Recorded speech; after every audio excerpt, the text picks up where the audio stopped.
Okay, everybody, welcome to week 3. In week 2, you started to think about all of the historical components that drove your firm's strategic position. Now we need to refine this a little bit more. You now have kind of like a basic idea of where these firms have come from and how they got to be in the position they are.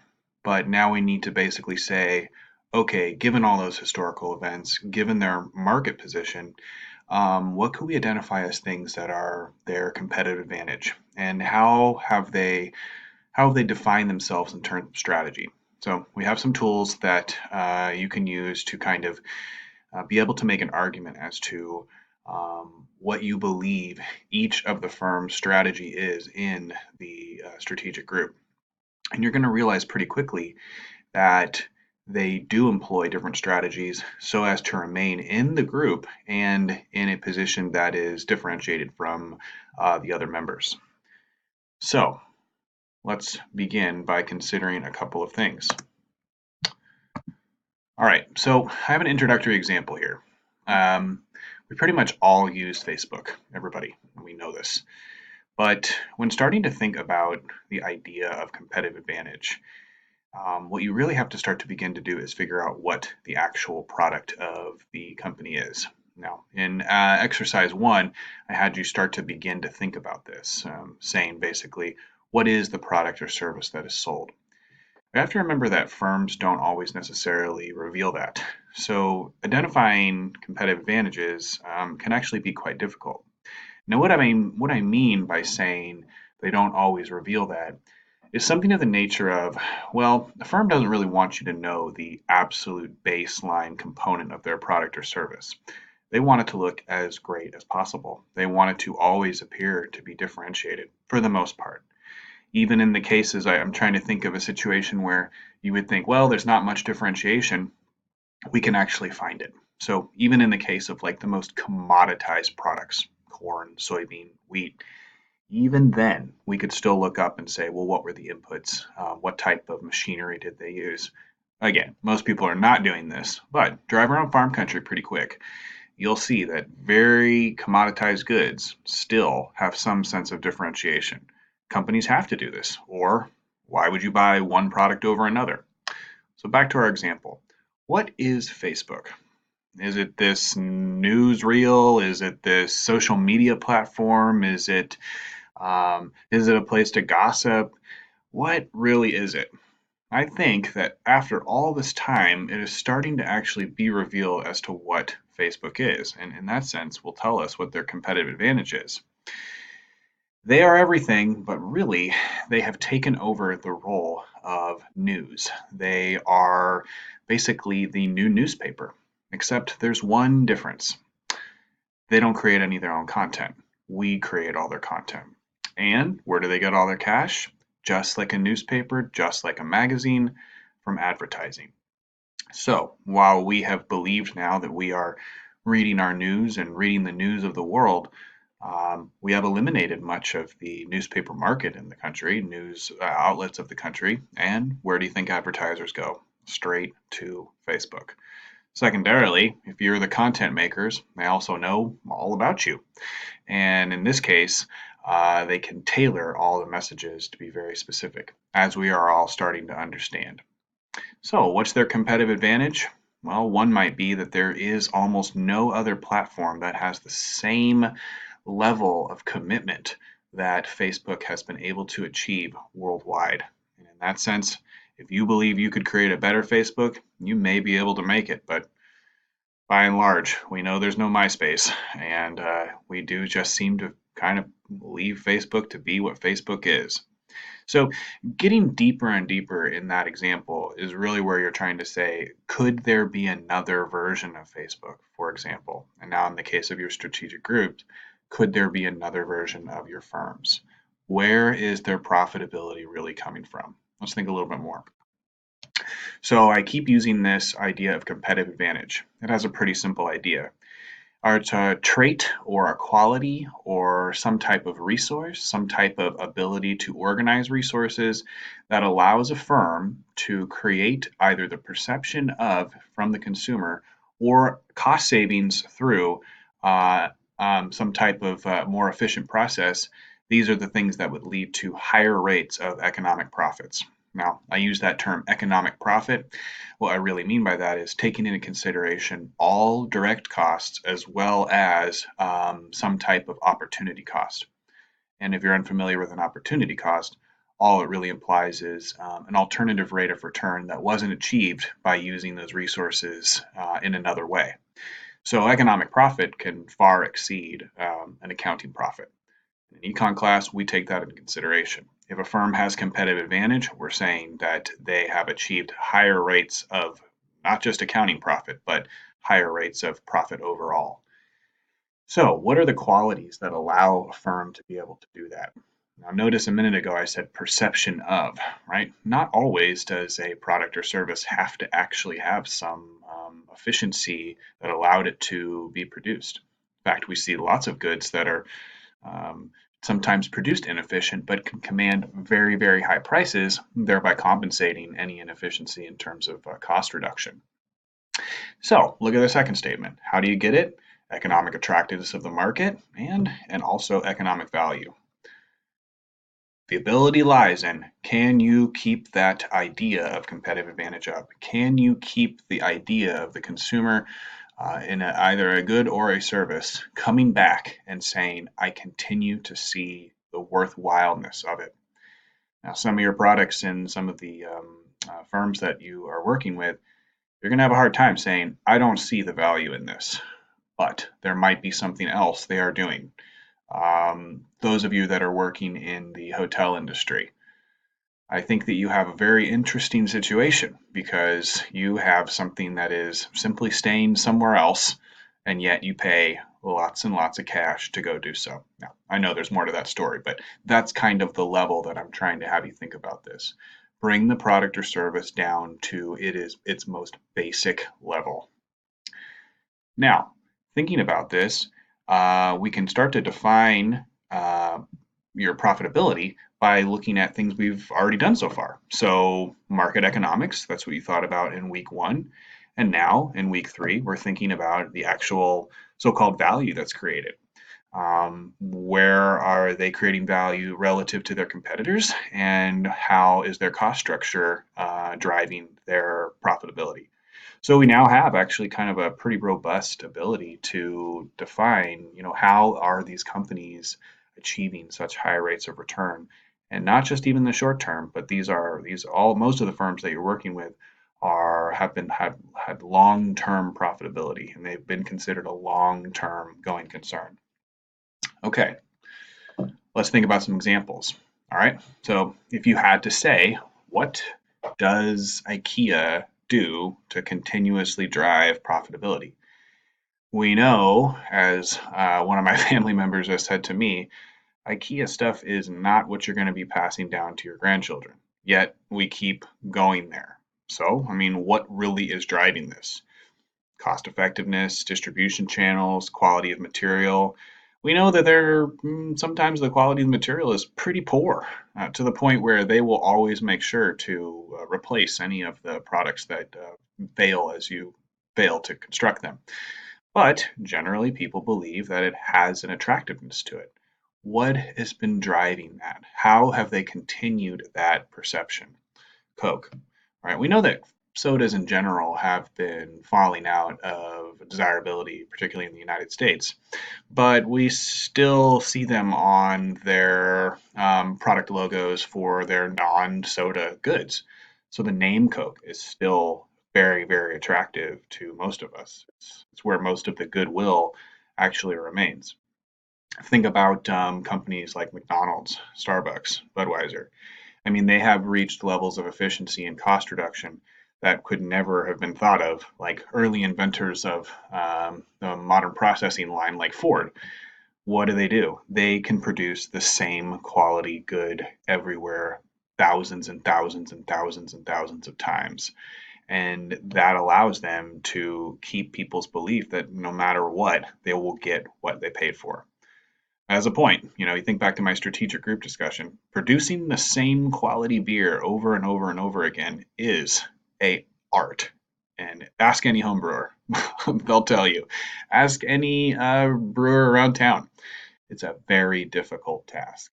Okay, so if we were to think about where are those competitive advantages stemming from in these companies that have been successful, all right, this is kind of a line of thinking we need to proceed with. Okay, now, just because you have competitive advantage, and you should be always thinking about your group in the background, is it sustained? Is that perception arguably maintainable? Are there cost reductions or are there cost efficiencies? Are they maintainable? Are there inputs that could have could have pricing issues in the future? Do they have some type of contract that allows them to keep getting those input prices, such as they do now, to achieve that rate of profit? You really have to kind of start to break down these products to say, well, what are they? So we could say, is first mover advantage enough? We know companies like Coke, it's not. They actually started to run out of their magic. What did they do? Well, they went international for one, and two, started to really, really diversify their product line, including non-beverage products. Second question we could ask is, you know, if it's a competitive advantage based upon some type of technology they're using, is it foreseeable that others could reproduce that technology or that process and have it be generally available to competitors? If so, it's not sustained. If a competitor can do it, while it may drive down cost, it is not a sustained competitive advantage because everyone can do it. One way that firms can have competitive advantage, essentially where people only go to them, having somewhat of a monopolistic market mentality, is that they're isolated. Well, is it foreseeable that other people might enter this marketplace, see the chance for profit, and eliminate some of that geographic isolation? So, what you're really trying to get at here is to say, I've identified competitive advantages. Are the forces of history and also are the forces of the market going to erode the capabilities that they have right now to produce those profits? So again, you're asking a very specific question. Where does sustained competitive advantage come from?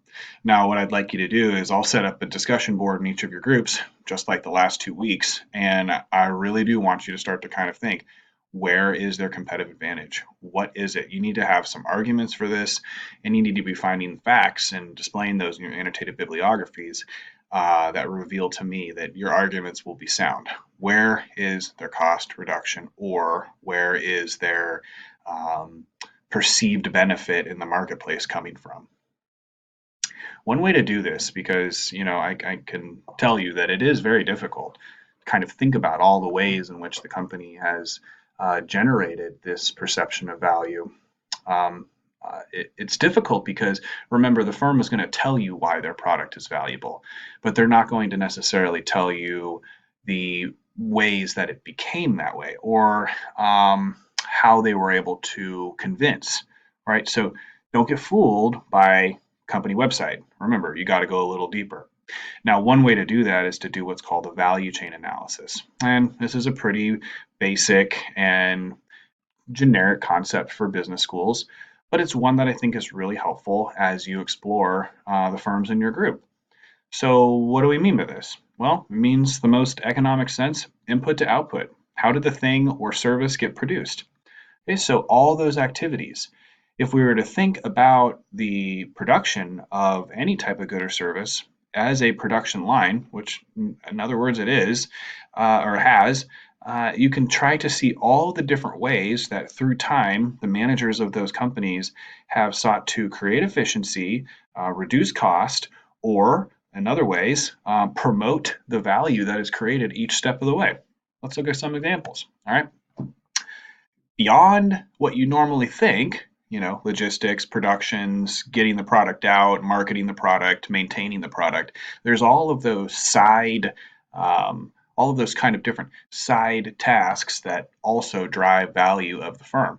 Okay, so this would be all the back management, like accounting, all of the finance for the company itself, maintaining contractual obligations, seeking to eliminate infringements, how people are managed in the company.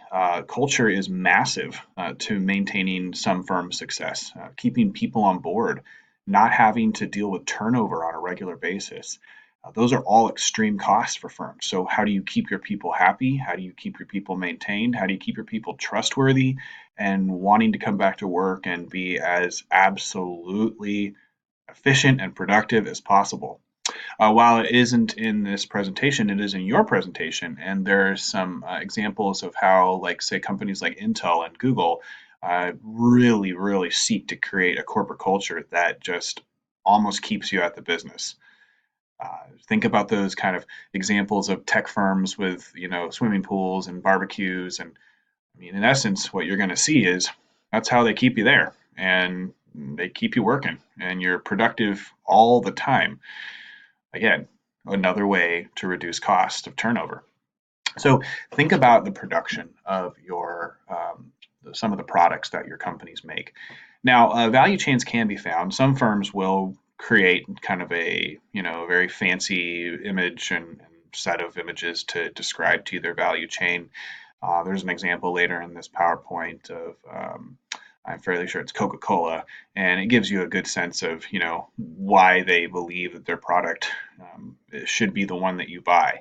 And it's anywhere from where they get their water and where they get their sugar and how they deal with packaging and how they deal with waste. All those things are in their mind what they're trying to tell you is why that you should buy their product over another.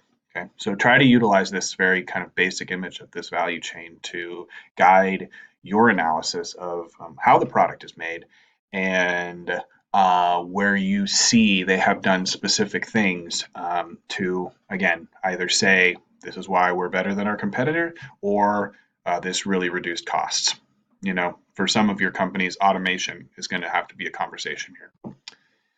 So really the value chain has to be thought of in two ways. Yes, it is going to be adding so-called benefit, but it is also a cost. Every single activity from the moment that company is operating, hey, even when it's not operating due to fixed costs, is creating a total cost for the company.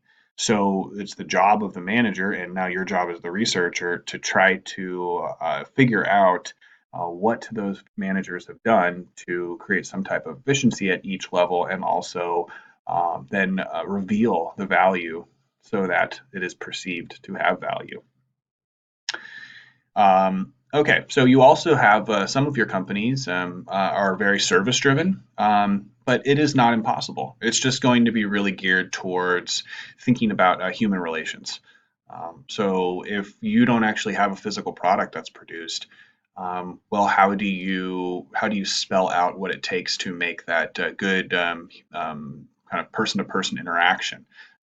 And that's really what would drive you to go back as a consumer. Again, think about the example of hotels. If you have really bad experiences, you'll go somewhere else. They have to keep you coming back. And that's kind of the mentality that we're trying to establish here.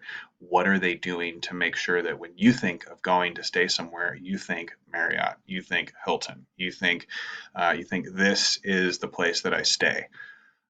Now, that's the task. Okay, now, as I've mentioned, yes, you can configure this value chain differently, or you could perform them more effectively. That's where we can start to say that value comes from. Okay, now a secondary way to think about this is to consider that they're, even more specific. You looked at a value chain is to say, okay, well, maybe we can think of this as resources and capabilities. Maybe they have very specialized resources that their competitors don't.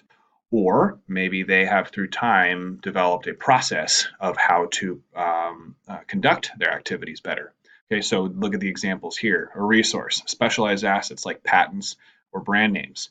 A patent is a resource. It has a short-term sustained competitive advantage. Why? Because a patent is realizable, it is visible, and it can actually even be reverse engineered. You can't infringe in all places, but it is definitely something that will expire, and that gives it, in the short term, some sense of competitive advantage, but it is not a long-term competitive advantage. Brand name and goodwill, we know how quickly that can erode. Think about Volkswagen. Think about the massive amounts of money that they had to spend to repair their brand. I mean, again, companies will have cash reserves just for that purpose.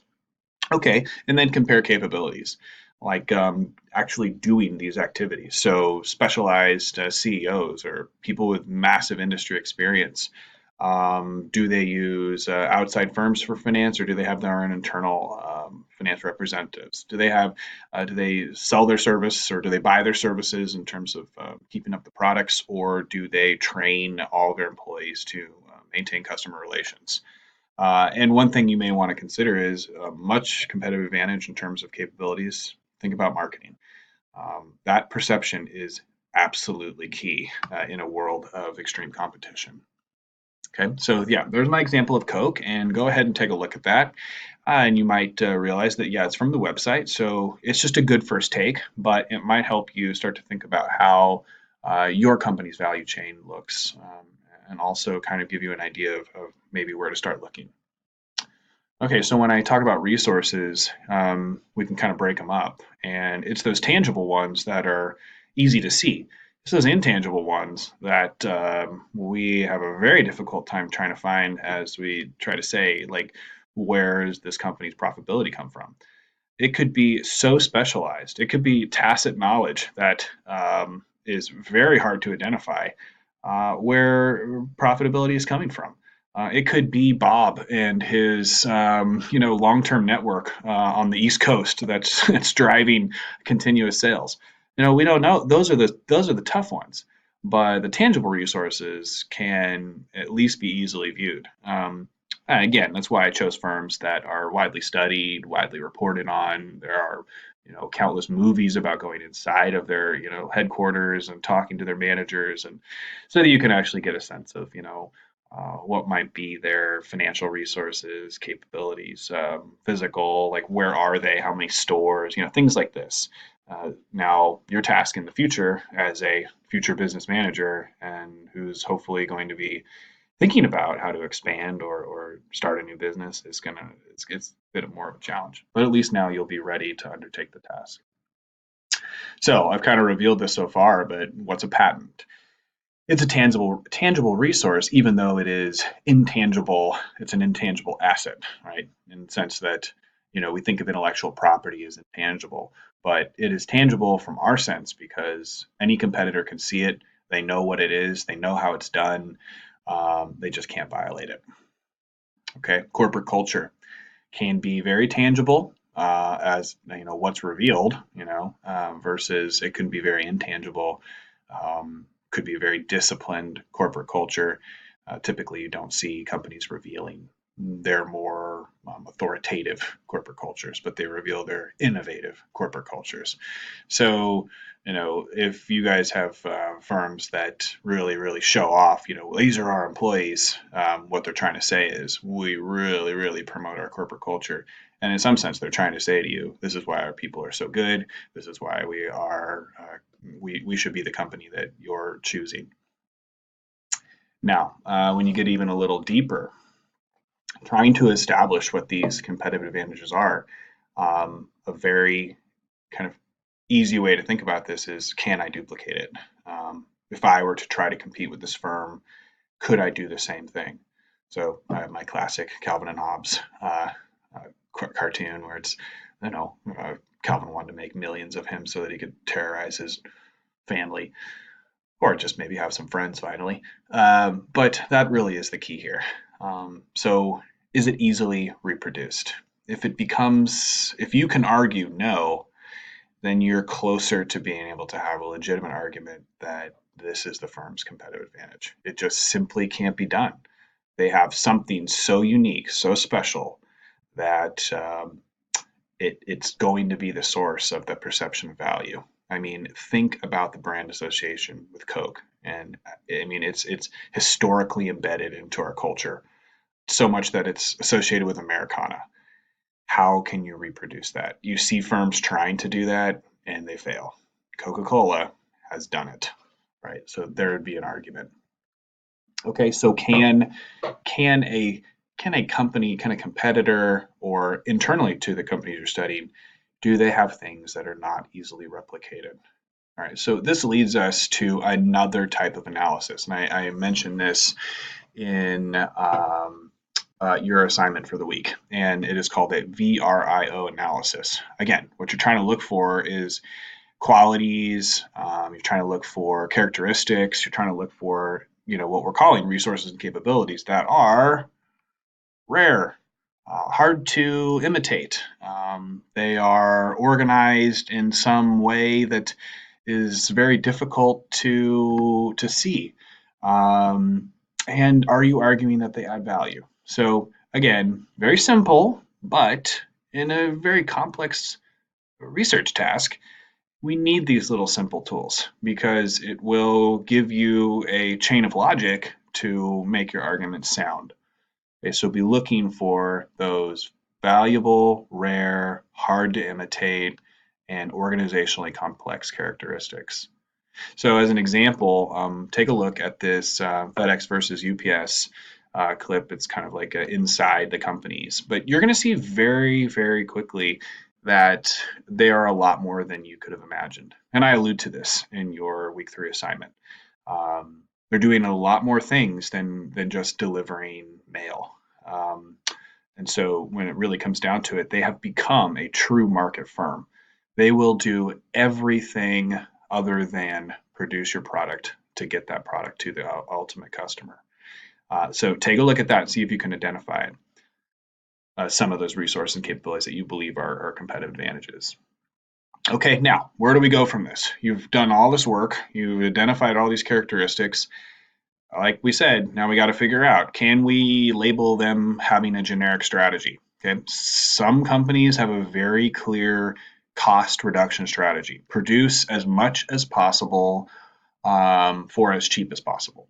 Some firms try to produce an amount that is reasonable for their market, but still have some cost efficiency. Some firms then, on the other hand, try to maximize the perception of value all along the way. And they may not be cost reducers, but they will then argue that these are such high quality components to their product or service that the perception of value is obvious. And then we'll talk about a focus strategy after we get through these two. So it could be somewhere in between. It could be, the in between is an interesting one. Like, think about Apple. They produce their goods for almost nothing, and then they charge extremely high prices, arguing that they are extreme high quality, right? So they're kind of a little bit of both. Don't feel like you have to get locked into any of these categories. Your job is to be clear in your arguments and base these arguments on the facts that you find. Okay, so let's just go through these very quickly. Okay, so a cost leader, what are you doing here? You could have three approaches here. Reaching parity, trying to have something similar, or having something fundamentally different. Okay, let's explore what this means. All right, so here is a benefit parity, okay? This is where we're saying that you have a good that's pretty much the same to all of your competitors, but you're going to then say, you should come to me because I'm going to give it to you at a cheaper cost. All right, so we've got three airlines here. Which one do you think is really trying to produce the same flight, but will have created the sense that it is the cheaper version? Well, I'm pretty sure you immediately thought Southwest. Okay, so we know that American and United, they say that, we're going to be a little bit higher quality. You get more than peanuts, for example.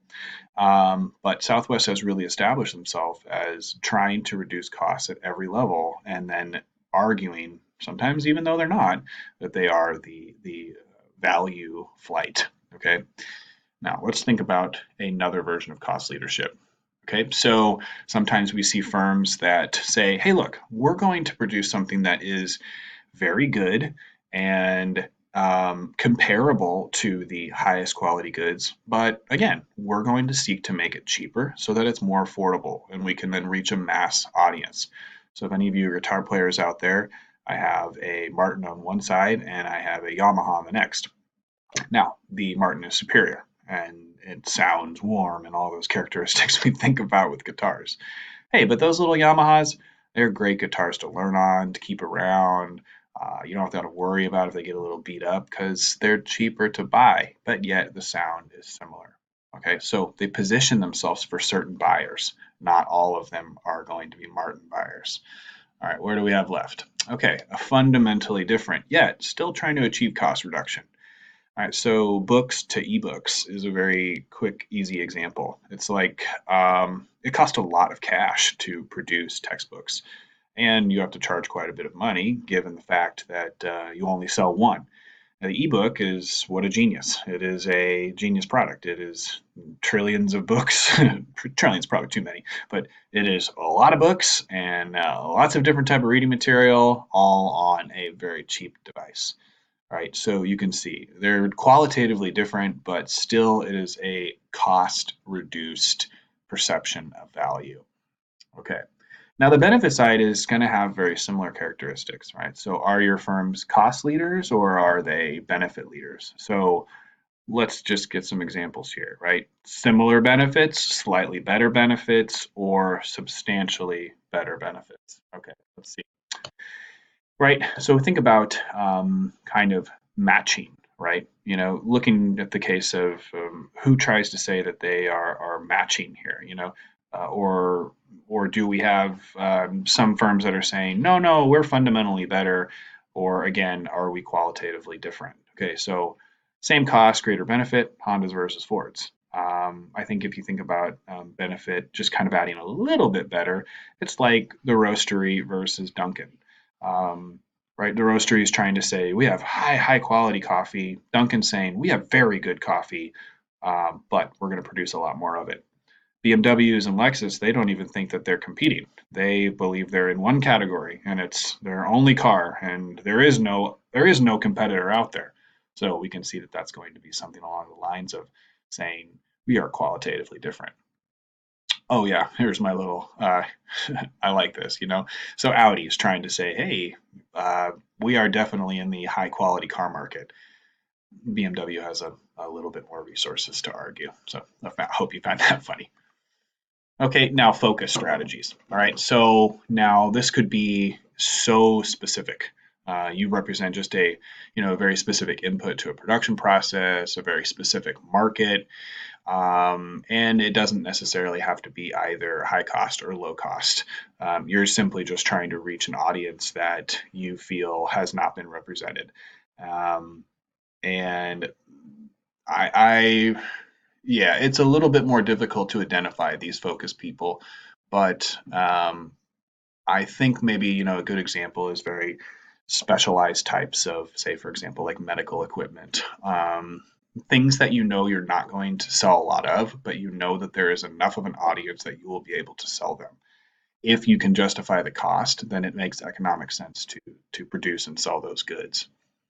Okay, so could be a wide range of products, narrow customer groups, right? You don't really see a lot of variety in the product. Could be regional. All right, so sometimes you do see companies, say, for example, like McDonald's or other restaurants, they take a focus strategy with some of their food, where you'll see that they have all the products they serve at all the national restaurants or even world, but then they add a little bit of a regional flair to it. Um, Things like Southern style or West Coast style, or in other countries, in Germany, the big joke is always that when you go to McDonald's, you can get a beer, right? Because Germans love their beer. Okay, so this is what you need to ask: are your firms cost or benefit leaders? Are Where do you find their source of competitive advantage, and what are the resources and capabilities at their disposal, or they have sought to create, that give this competitive advantage, and is it sustainable? Okay. Look, in an overall goal here, what we're trying to do is have you consider all the things necessary so that you don't get in a situation where um, you jump into a risky project. You are aware of the competitive environment and don't believe that you could just capture the market. You can see the dynamics of the market and hopefully then react to changing conditions, and you're preparing to be a strategic player in any of the type of business work you're doing. So go ahead and take a look at the assignment now. And there are a few more slides in the longer presentation. So take a look at some of the clips that were embedded and then go to the discussion board and make some headway with your group. All right, so I will see you next week.